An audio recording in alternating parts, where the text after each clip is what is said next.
ഒരാള് വള്ളത്തേരുന്ന പേടിക്കുന്ന ഭാഗമാണ് കാണുന്നത്. ഇതിനപ്പുറം ചാടി കടന്നവനാണ് KK ജോസ്. എല്ലാരും കുടിയെ കയറിയിട്ടുള്ളു.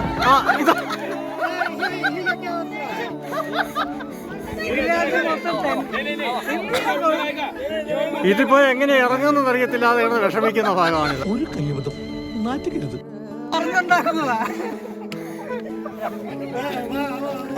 എന്തും സംഭവിക്കാം, ഏത് സമയത്ത് എന്തും സംഭവിക്കാം. ജീവനും മരണത്തിനും ഇടയ്ക്കാണ് ഇപ്പൊ നിൽക്കുന്നത്.